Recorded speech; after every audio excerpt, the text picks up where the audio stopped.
Hello everyone, welcome back to our channel Hiteksha education. कैसे हैं आप सब? आई होप आप सब अच्छे होंगे और जमकर अपनी पढ़ाई कर रहे होंगे। आज मैं आपके लिए लेके आई हूँ मोशन ऑफ द अर्थ। अर्थ कैसे कैसे घूमती है। ये जो है चैप्टर 3 है ज्योग्राफी का, क्लास 6 में। तो चलिए शुरू करते हैं अपना आज का chapter.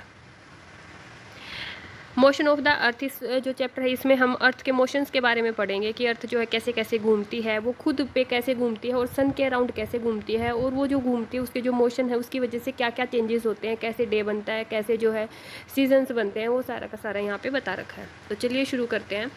As you know that the earth has 2 type of motion. जैसा कि हमें पता ही है कि जो अर्थ होता है उसके 2 तरह के मोशंस होते हैं। एक को रोटेशन कहा जाता है और एक को जो है रिवोल्यूशन कहा जाता है।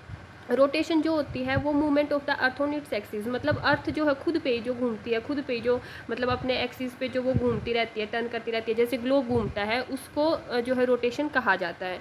एंड रिवोल्यूशन क्या होता है कि जो सन होता है वो अर्थ के अराउंड घूमता है। जो अर्थ होती है वो सन के अराउंड घूमती है एक फिक्स्ड पाथ में।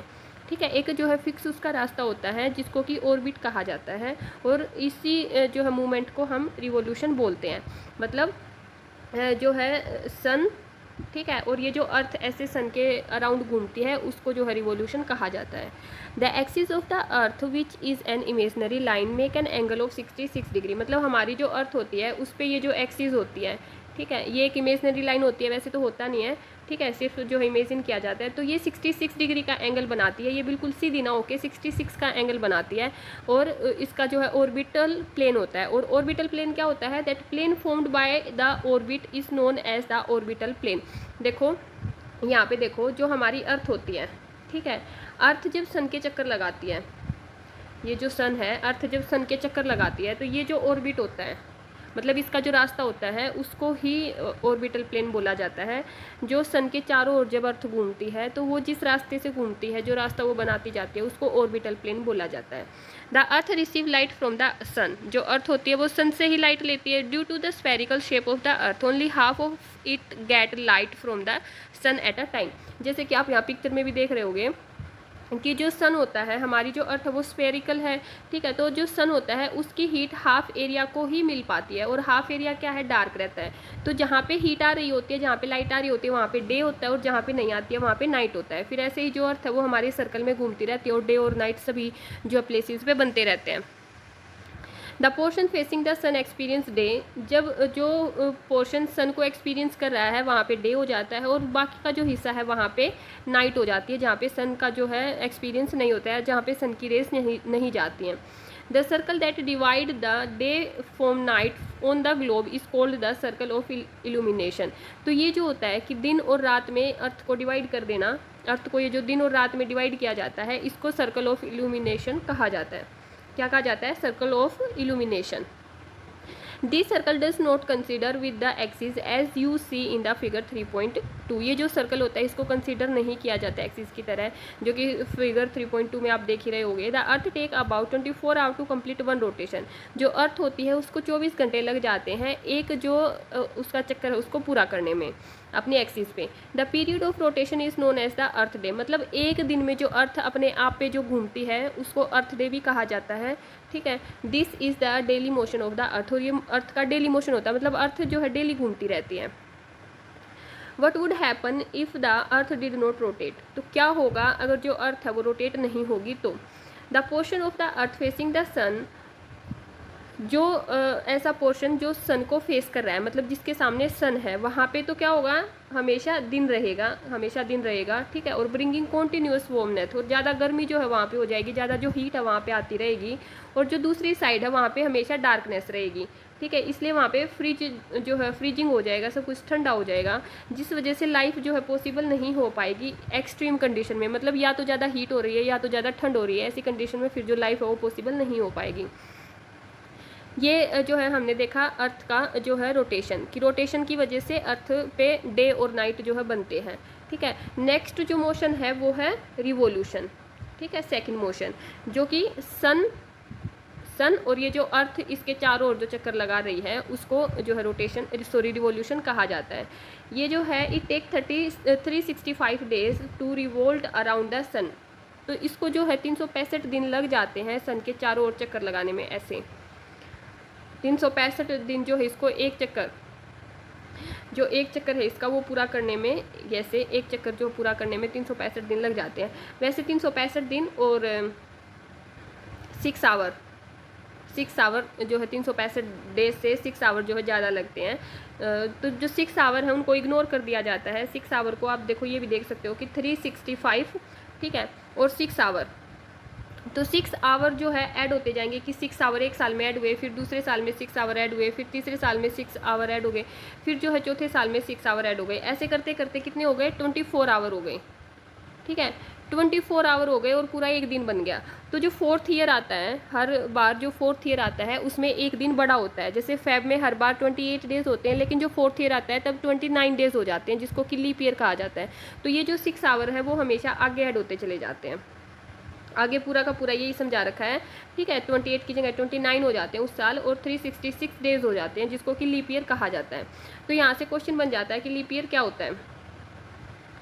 लीप ईयर क्या होता है, दस every 4th year February is of 29 instead of 28 days, कि हर साल जो है फेब में 29 डेज होते हैं 28 की जगह, और जो है ओवरऑल 360 डेज होते हैं साल में, तो जिसको कि लीप ईयर कहा जाता है।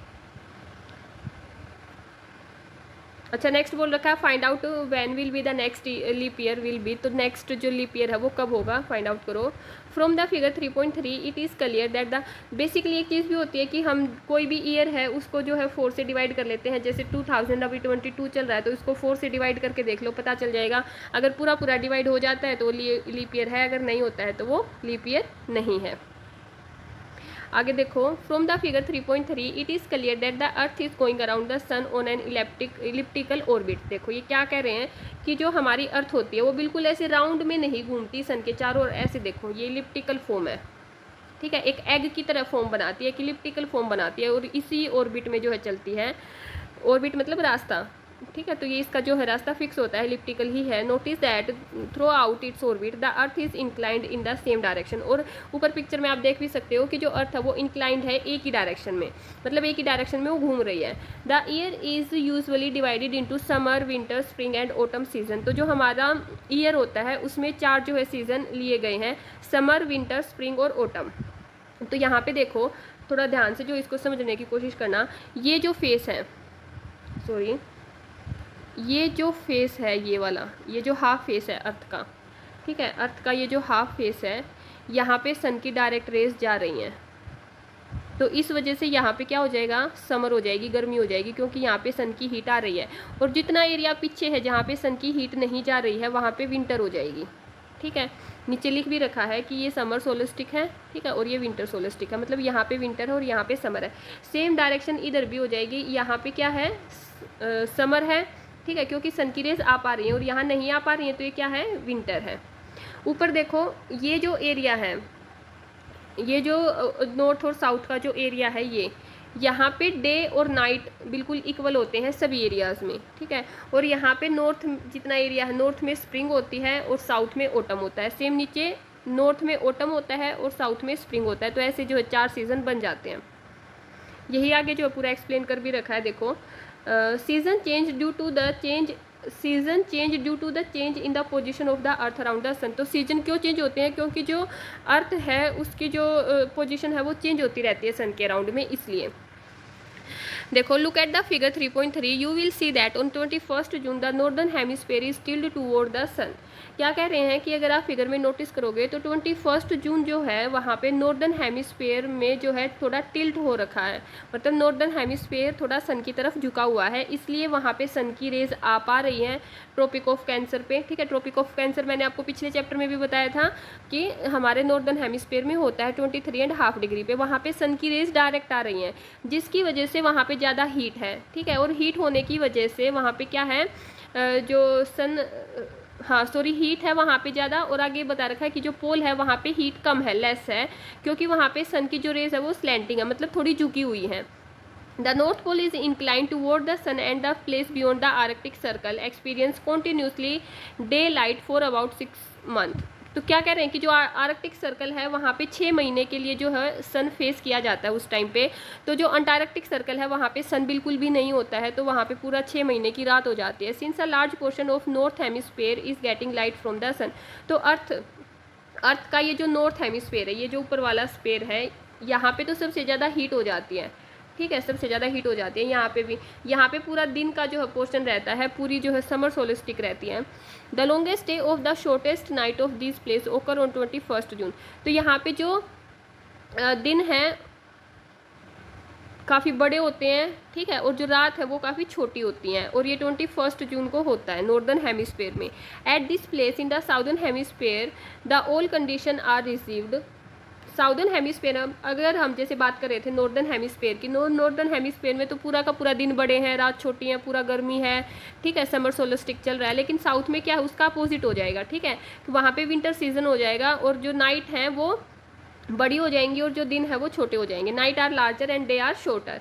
This position of earth are called summer solstice. मतलब हम नॉर्थ का जो है पोजीशन लेके चल रहे हैं, नॉर्थ में जो हो रहा है उसी के अकॉर्डिंग हमने इसका नाम रखा हुआ है कि अर्थ देखा, अर्थ में नॉर्थ में क्या है, नॉर्थ में गर्मी चल रही है, ठीक है, तो उसको समर सोलस्टिक बोल दिया गया। और साउथ में अगर सर्दी, साउथ में जो है इस टाइम पे सर्दी चल रही है, नॉर्थ में गर्मी चल रही है, तो उसको समर सोलस्टिक बोला जाता है। इसके अपोजिट जब नॉर्थ में विंटर आ जाएंगी तो उसको विंटर सोलिस्टिक बोल दिया जाएगा। आगे देखो, on 22 December the Tropic of Capricorn receive direct rays of the sun as the south pole. अब जो अपोजिट हो गया कि जब 22 दिसंबर आएगा तो जो ये दक्षिणी जो हिस्सा है हमारी अर्थ का, इक्वेटर से नीचे का जो हिस्सा है, वहाँ पे सन की रेज डायरेक्ट डलनी शुरू हो जाएंगी, डायरेक्ट आनी शुरू हो जाएंगी। As the sun rays fall vertically at the Tropic of Capricorn. और ट्रॉपिक ऑफ कैप्रिकॉर्न जो कि इक्वेटर से नीचे 23.5 डिग्री साउथ है, वहाँ पे सन की रेज आएंगी, जिसकी वजह से वहाँ पे हीट हो जाएगी, ठीक है। और summer in the southern hemisphere, और साउथ में जो है गर्मी होना शुरू हो जाएगी, दिन बड़े हो जाएंगे और रातें छोटी हो जाएंगी। और नॉर्थ में क्या होगा, विंटर हो जाएगी, ठीक है, तो इसी को विंटर सोलिस्टिक कहा जाता है। Now do you know that Christmas is celebrated in Australia in the summer season. तो अभी क्या ये क्वेश्चन भी यहाँ से बन जाता है कि कौन सी ऐसी कंट्री है जहाँ पे जो क्रिसमस है वो गर्मियों में सेलिब्रेट किया जाता है, समर सीजन में सेलिब्रेट किया जाता है, तो कौन सी कंट्री है वो, Australia. Now on 21 March and September 23 तो 21 मार्च और 23 सितंबर को सन की जो रेस है वो इक्वेटर पे डायरेक्ट गिरती हैं। ये जो इक्वेटर है हमारी अर्थ का, यहाँ पे जो सन की रेस है वो ऐसे डायरेक्ट आती हैं, बिल्कुल डायरेक्ट आती हैं। तो उससे क्या होता है कि हमारी पूरी अर्थ पे जो है डे और नाइट इक्वल हो जाते हैं। All this position neither of the pole is tilted toward the sun, so the whole earth experience equal day and equal night. तो हमारी पूरी अर्थ पे डे भी इक्वल हो जाते हैं और नाइट भी इक्वल हो जाती हैं, सॉरी, डे और नाइट जो है इक्वल हो जाते हैं एक दूसरे के, जिसको कि इक्विनोक्स कहा जाता है, ठीक है। क्वेश्चन अगर पूछ लिया जाता है कि इक्विनोक्स क्या होता है तो आप यहाँ से लेके बता दोगे दैट 21 मार्च टू 21 मार्च से सितंबर 23 को जो है सन की जो रेस है वो इक्वेटर पे डायरेक्ट होती हैं, ठीक है, जिसकी वजह से पूरे अर्थ पे सन इक्वल जो है डे और नाइट इक्वल होते हैं, जिसको कि इक्विनोक्स कहा जाता है। On 23 September it is autumn season in the northern hemisphere. North में कौन सा सीजन चल रहा होता है, नॉर्दर्न हेमिस्फीयर में। ये जो हमारी अर्थ है ये नॉर्दर्न हेमिस्फीयर में क्या चल रहा होता है उस time, autumn. And spring season in southern hemisphere, और साउथ में क्या चल रहा होता है, स्प्रिंग, ठीक है। The opposite in the case on 21 मार्च, और इसके अपोजिट हो जाता है 21 मार्च को, क्या हो जाता है, मतलब नॉर्थ में उस टाइम पे स्प्रिंग हो जाता है और साउथ में उस टाइम पे ऑटम हो जाता है। When it is spring in the northern hemisphere and autumn in the southern hemisphere, thus you find that there are days and night and changes in the season because of the rotation and revolution of the earth respectively. Sorry, तो ये last में बता रहे हैं कि अब आप जो है समझ ही सकते हो, जो डे हमारे होते हैं वो अर्थ के रोटेशन की वजह से होते हैं, कि जो अर्थ अपने खुद पे घूम रही है तो वो जो है डे बनते चले जाते हैं, और जो अर्थ सन के चारों ओर चक्कर लगाती है, ठीक है, उसकी वजह से हमारे सीजन्स चेंज होते हैं।